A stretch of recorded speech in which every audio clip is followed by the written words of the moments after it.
Alors, est-ce que vous avez un plan simple pour atteindre la richesse? Est-ce que vous avez un plan simple pour atteindre l'indépendance financière? C'est ce dont il est question aujourd'hui. Je commence une nouvelle série sur un livre. Le livre s'appelle A Simple Path to Wealth, donc un chemin simple vers la richesse. C'est un livre de J.L. Collins. Je commence une nouvelle série. Je vais faire 9 épisodes sur ce livre-là. Aujourd'hui, on va commencer. On va parler un peu de l'introduction du livre. On va parler revenus versus dépenses. On va faire une parabole, le moine et le ministre. Et on va mettre ça dans un cadre intéressant. Comment qu'on peut simplifier notre chemin vers la richesse? Pour ma part, ce livre-là a eu beaucoup d'impact et je suis très excité de commencer cette nouvelle série-là avec vous. Restez à l'écoute. Vous écoutez Indépendance financière et hypothèque, où l'endettement est à éviter, l'épargne est à l'honneur et où la maison complètement payée remplace la voiture de luxe comme symbole de richesse. Je suis Frédéric Lacharité, courtier hypothécaire à Montréal et au Québec. Je veux vous aider à prendre le contrôle de vos finances, à transformer votre vie. Je vous transmets ma formule pour atteindre l'indépendance financière.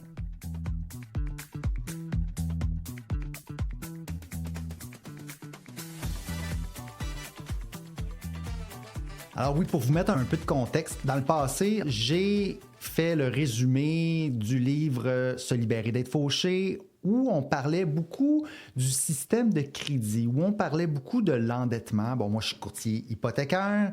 Mon travail, c'est de mettre en relation l'emprunteur avec les prêteurs pour obtenir un prêt hypothécaire. C'est souvent des moments très sensibles pour nos finances personnelles. C'est souvent des moments charnières où est-ce qu'on va se mettre à payer, par exemple, à rembourser un prêt sur une longue période de temps. Je trouve que c'est important de repenser à ce qu'est le crédit à ce moment-là. Je trouve ça important de venir sensibiliser. C'est ce qu'on a fait avec les différents chapitres, là, les 17 chapitres du livre Se libérer d'être fauché. On a martelé le point là, que la dette, c'est dangereux, OK? Puis tout le système financier, tout le système capitaliste nous encourage à emprunter, nous encourage à consommer. Et puis, lorsqu'on va utiliser le crédit pour faire ça, c'est pas une bonne chose pour nos finances personnelles, c'est pas une bonne chose pour notre liberté, pour notre indépendance financière. Maintenant, avec le nouveau livre, la nouvelle série de podcasts que je veux faire sur le livre Un chemin simple vers la richesse, on va se déplacer un peu plus du côté de l'investissement. OK? J'en parle souvent de l'investissement, les marchés financiers. Ce livre-là est axé un peu plus sur l'aspect comment simplifier nos finances personnelles, comment simplifier notre façon d'investir pour atteindre nos objectifs. Avant de commencer là, le résumé du chapitre, J.L. Collins, c'est un investisseur américain, c'est un blogueur reconnu dans le mouvement FIRE. Il a créé son blog jlcollinsnh.com. Puis c'est comme ça qu'il a commencé en écrivant des lettres à sa fille qui était jeune dans ce temps-là. Mais tu sais, il voulait comme transmettre sa sagesse. Tu sais, maintenant, J.L. Collins a un certain âge. Même le livre là, est paru en 2016, donc a quand même 10 ans.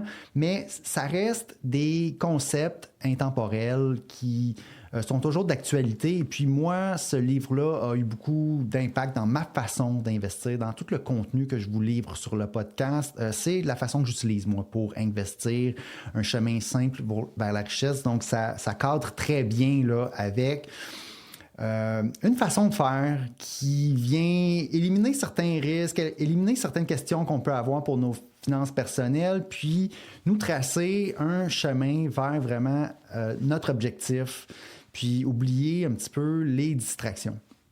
Donc, le livre est né d'une demande personnelle. Sa fille voulait comprendre comment investir sans complexité. J.L. Collins a donc voulu simplifier la finance, éliminer le jargon, proposer une stratégie accessible à tous. Même si c'est aux États-Unis, ça s'applique très bien là, au Canada, il n'y a pas de problème. OK. Donc, je commence le résumé du chapitre. Là, en passant, je ne ferai pas chapitre par chapitre là, par rapport au livre. Okay? J'ai découpé, dans le fond, le livre en 9 épisodes de podcast. Okay? Puis là, je pourrais vous dire un petit peu ce qui s'en vient. Épisode 1, on va parler pourquoi devenir riche n'a rien à voir avec la retraite.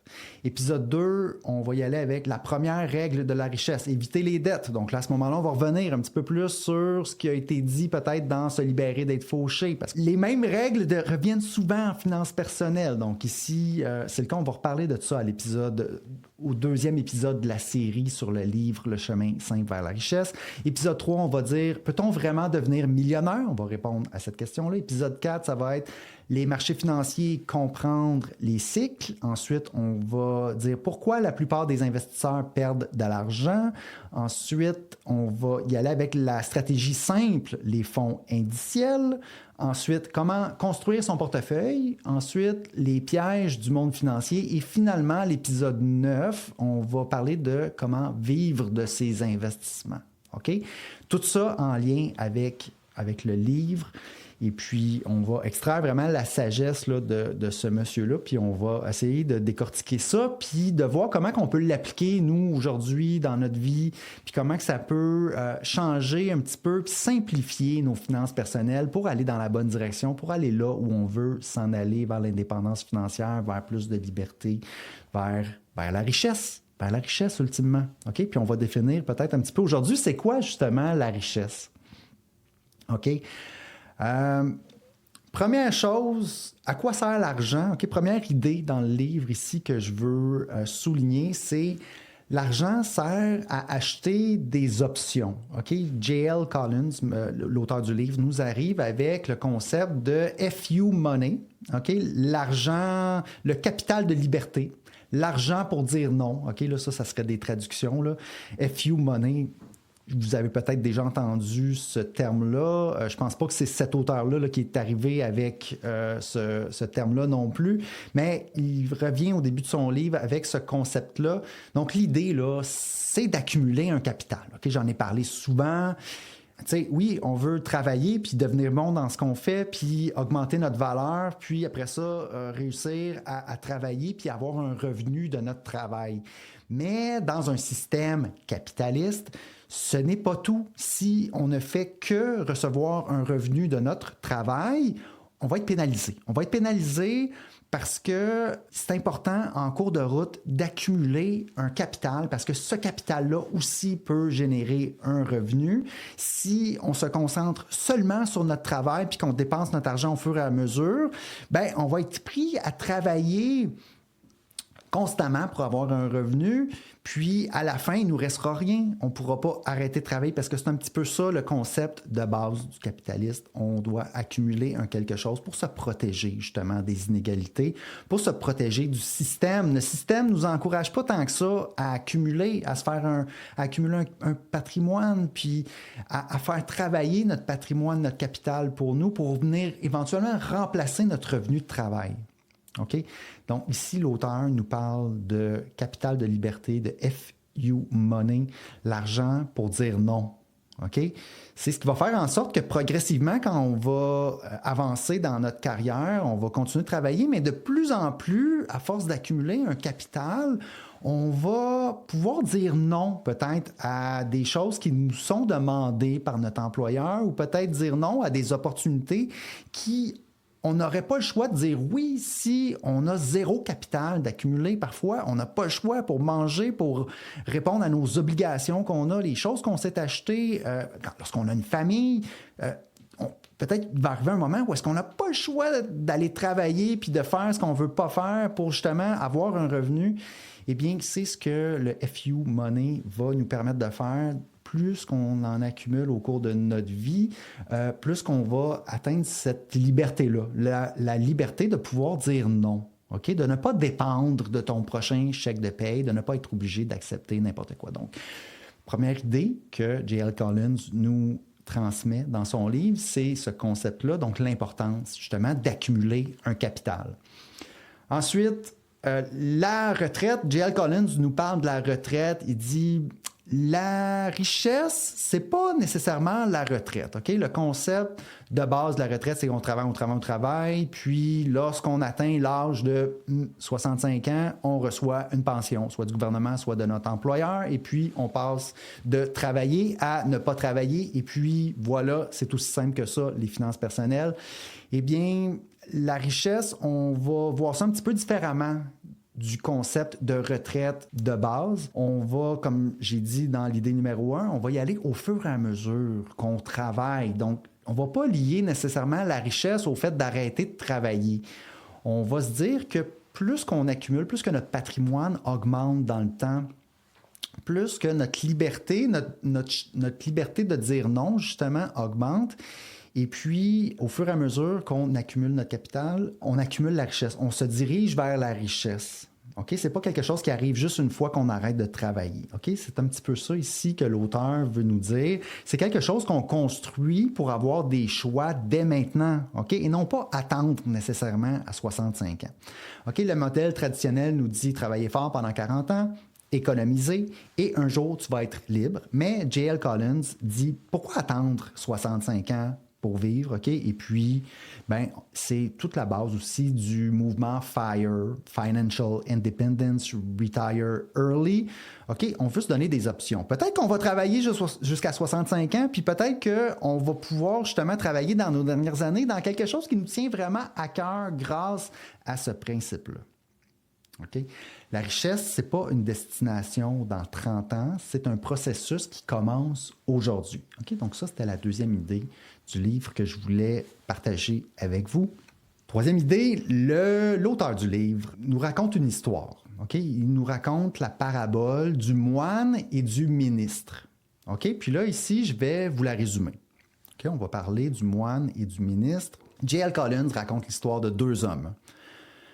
Le premier, c'est le ministre. Le ministre est puissant, influent, il est riche, il travaille énormément, il a du statut social, puis il possède beaucoup de choses, beaucoup de richesses. Mais en contrepartie, le ministre, il est stressé. Il dépend aussi de son rôle qu'il doit maintenir. Il ne peut pas arrêter, OK, parce qu'il a des obligations. Il est prisonnier de sa position. OK, donc ça, c'était pour le ministre.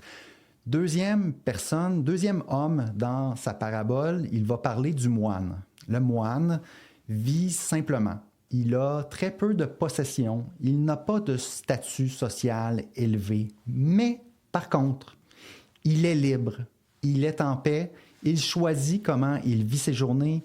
Et il n'a besoin de rien. Donc là, ce qu'on pose comme question suite à cette parabole, lequel des deux est le plus riche? OK? Pas en argent, mais en qualité de vie et en liberté. Le message caché là, de cette parabole-là, qui est très puissant, c'est tu peux être riche et complètement prisonnier. Et tu peux avoir peu et être libre. Ici, on veut illustrer que la richesse, faut faire attention, c'est pas nécessairement ce qu'on a en tête, c'est-à-dire l'accumulation de biens, l'accumulation d'obligations, de paiement, de statut social, de syndrome du voisin gonflable. Évidemment, il faut faire attention à cet aspect-là. Quelqu'un qui a très peu d'obligations, qui a très peu de possessions, mais qui est libre, qui a beaucoup de temps à lui, qui est en paix, est une très grande source de richesse. OK? Donc, ici, le chemin simple vers la richesse, on va toujours garder ça en tête. Ce n'est pas qu'une question d'argent. OK? Oui, on a parlé d'accumuler un capital pour justement ne pas dépendre de notre travail, c'est important. Mais ensuite, on va se poser la question, on va regarder justement toutes les dépenses qu'on a. Évidemment, ici, le message, c'est que plus nos dépenses sont basses, plus ça va être facile d'atteindre l'indépendance financière, plus ça va être facile d'avoir la paix puis d'avoir la liberté. Dans le monde d'aujourd'hui, là, on pourrait traduire ça que le ministre, OK, c'est un profil typique, quelqu'un qui fait un gros salaire, 100 000, 150 000, 200 000 par année, qui a une grosse hypothèque, qui a un paiement d'auto, qui a des dépenses élevées à chaque mois. Le résultat, c'est qu'il dépend de son emploi, il ne peut pas dire non, il y a un stress financier malgré le haut revenu.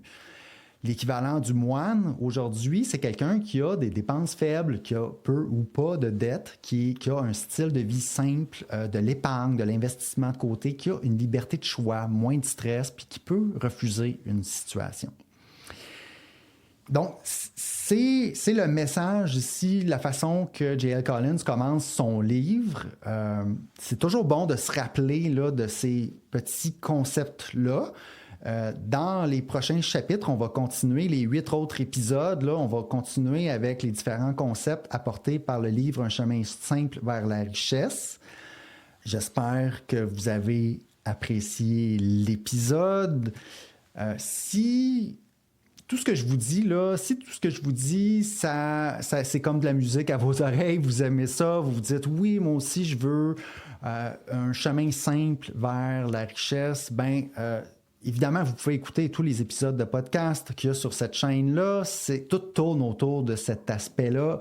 J'ai un guide en 5 étapes vers l'indépendance financière pour obtenir la paix financière, acheter sa maison, puis atteindre l'indépendance financière. J'ai ce fameux guide-là sur mon site.